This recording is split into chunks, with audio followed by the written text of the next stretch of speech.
épouvantable. Mais juste avant, nous allons tous nous allonger sur le divan. Posez-vous la question sur votre filmographie. Quel est le film qui vous a marqué? On en reparle au retour. Merci. Bravo, bonne journée. Hein? Bonne chance.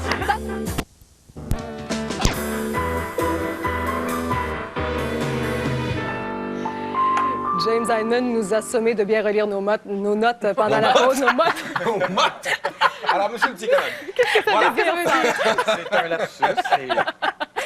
Ça met de l'atmosphère. Oui, ça met de l'atmosphère. Tu vois comment je suis là pour égayer la foule. Hein? Ça Oui, sert c'est au moral formidable. et au reste. Bref, il nous disait de relire nos notes, c'est ce que j'allais dire, pour être crédible et que ça fasse du sens, finalement. J'adore ça, lire les mots. Vous connaissez Jean-François Vézina, auteur du bouquin qui s'appelait Les hasards nécessaires, était déjà venu nous en parler aussi, qui portait sur les synchronicités. Qu'est-ce qui fait qu'on rencontre telle personne à tel moment de notre vie? Il revient avec un bouquin qui s'appelle Se réaliser dans un monde d'images qu'on a beaucoup aimé, qui parle donc des films. Est-ce que vous traitez à partir des films dans votre cabinet ou si c'est une idée... En fait, quand on parle de traiter, il y a toute une espèce de mythe qu'il faut défaire par rapport à la guérison. Moi, je ne crois pas que la psychologie peut guérir nécessairement de son histoire. Et c'est dans ce sens-là que moi, je m'inscris comme un psy qui va utiliser la culture pour faire en sorte qu'on va être créatif dans son histoire. Alors, dans ce sens-là, moi, ce que je crois, c'est qu'effectivement, dans les histoires, on peut trouver des remèdes pour l'âme, on pourrait dire. Alors, remède étant un grand mot, mais disons, on peut retrouver des repères. Alors, dans ce sens-là, j'utilise la culture, donc les histoires, surtout la rencontre avec une histoire, pour essayer de voir qu'est-ce que ça a débloqué dans notre vie, comment les histoires peuvent débloquer notre créativité, puis surtout, débloquer notre imagination. Parce que malheureusement, ce que j'observe aujourd'hui, c'est que l'imagination est comme un pays déserté, je pourrais dire. Dans mes consultations, j'ai régulièrement l'occasion d'observer, notamment au niveau des adolescents, le manque d'imagination. Alors, dans ce sens-là, traiter, c'est de réactiver l'imagination pour être le créateur de sa vie, de faire en sorte que notre vie ait du sens. Et donc, c'est un peu Woody Allen qui disait qu'on guérit jamais de soi-même, puis une chance. Mais qu'est-ce que je vais faire de mon histoire? Dans ce sens-là, vous demandez donc, vous suggérez de sortir notre filmographie. Quel film nous a marqué à telle époque de notre vie? Pour en sortir le sentiment qu'il y avait? Voilà, le sentiment, puis ce qu'on pourrait appeler l'avant et l'après. Parce que moi, ce qui m'intéresse, c'est la rencontre, parce que pour lier avec les hasards nécessaires, c'est à quel moment je vois le film, qu'est-ce qui se passe dans ma vie et comment je peux traduire ça dans ma vie. Alors, c'est pas tant de l'analyse savante que je fais plus que de la traduction. Alors, je vois ce film à mon adolescence, qu'est-ce que ça traduit de mon expérience à ce moment-là? Et surtout, quel avant et quel après est créé. Comme par exemple, j'ai un exemple très concret au niveau d'une histoire, Jeannette Bertrand qui est ici. Moi, avant, moi aussi, je n'ai pas un parcours très, bon, je ne peux pas dire que je suis un psy très straight, là. Donc, j'ai eu un parcours un peu chaotique. Donc, à un certain moment, j'étais un peu embêté par toutes les études sur les rôles et les statistiques en psycho à l'université. Il faut quand même bien aimer ça. Et donc, j'étais un peu découragé. Puis là, je tombe sur la télésérie de Jeannette Bertrand, avec un grand A, et dans lequel il y a un poste d'écoute téléphonique, des intervenants téléphoniques. Et là, ça a réactivé pour moi la passion de la psychologie que j'avais perdue à cause des rôles et des statistiques. Alors, je me suis inscrit à Telle Aide. Et pendant 10 ans, j'ai fait de l'écoute à Telle Aide. Et je peux dire que grâce à l'image, grâce à l'émission de Jeannette Bertrand, j'ai remis en place mon processus, je pourrais dire. Génial, génial. On va vous en reparler dans quelques instants. Revenons au beau cas qui nous intéresse aussi. Là. Vous avez entendu 2 films de guerre. On va d'ailleurs regarder un extrait. On va regarder un extrait d'Apocalypse Now et on en reparle tout de suite après.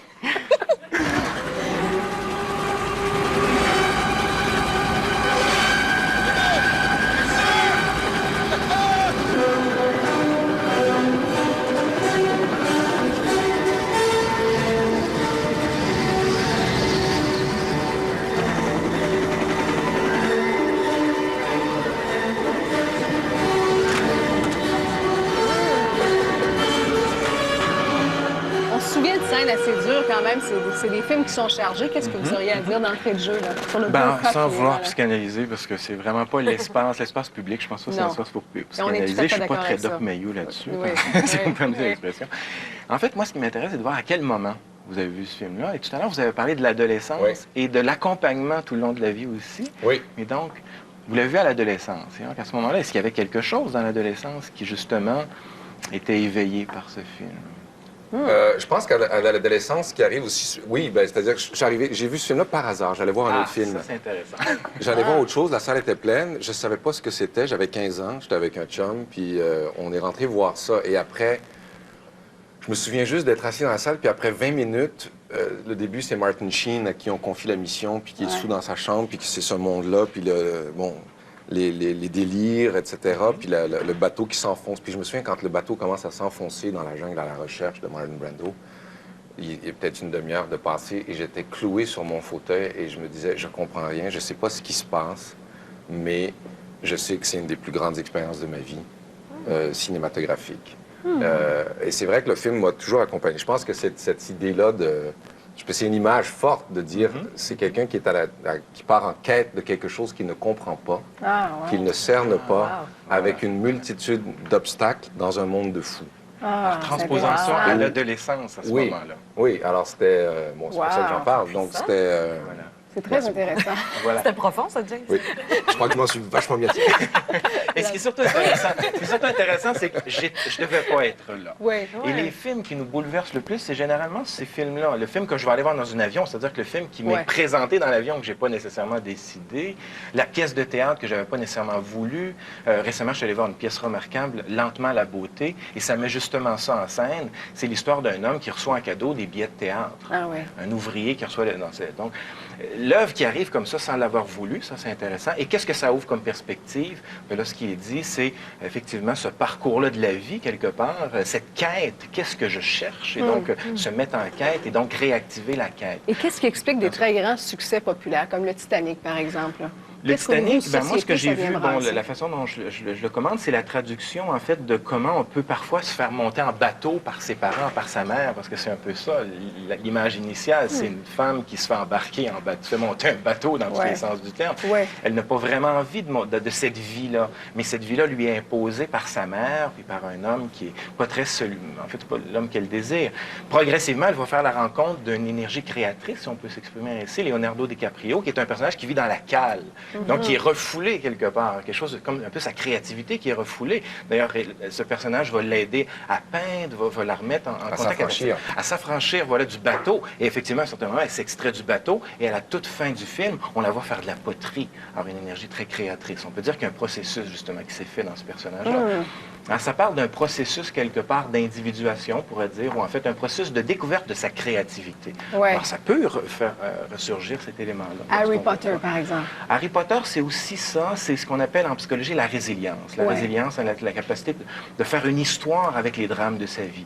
Et c'est pas tant de vouloir nier, mais de vouloir être créatif. Et c'est un peu ça le processus d'Harry Potter qui est rejeté par tout le monde, qui vit dans un garde-robe et qui, en fait, qui aurait tout pour pas réussir sa vie, mais qui finalement cultive un don et va offrir le don à la collectivité.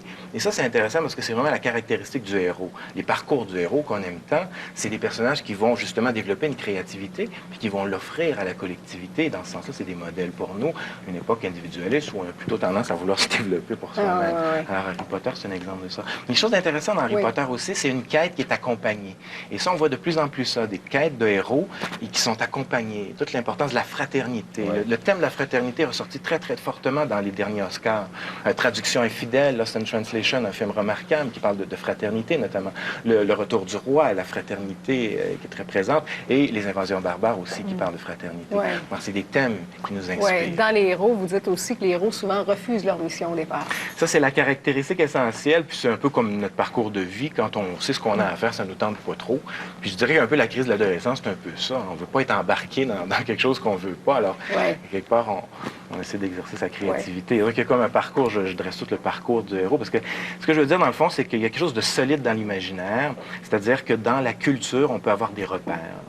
Et dans ce sens-là, le parcours du héros, c'est un parcours qui nous fournit des repères sur notre propre vie. On est tous en quelque part le héros de sa propre vie. On essaie de faire quelque chose de cette vie-là.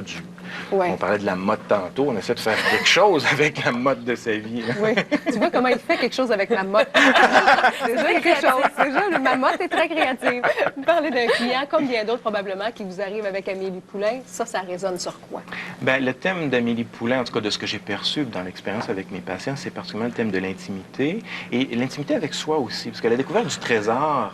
Amélie découvre le trésor de quelqu'un d'autre, mais c'est aussi son trésor. Qu'est-ce que j'ai fait de mon trésor, de l'enfance, de ma créativité? Et ensuite, tout le défi de l'intimité. C'est toute la quête de l'intimité qui est une quête... Dirty Dancing, docteur? Je suis pas docteur. Refus de grandir, blocage à l'adolescence.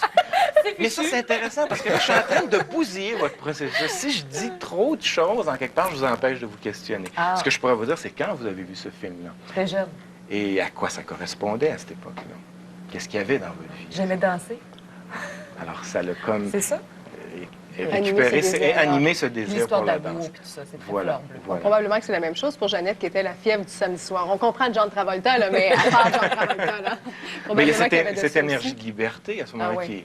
Puis aussi, il faut aussi voir aussi que la culture ou les films, c'est aussi de la distraction aussi. C'est Ouais. sûr qu'on veut parfois extraire du sens puis faire du sens avec tout, Ouais. mais avant tout, c'est de la distraction. Il ne faut pas perdre Ouais. ça de vue. Et Effectivement. parfois, les films, ça nous aide à rêver.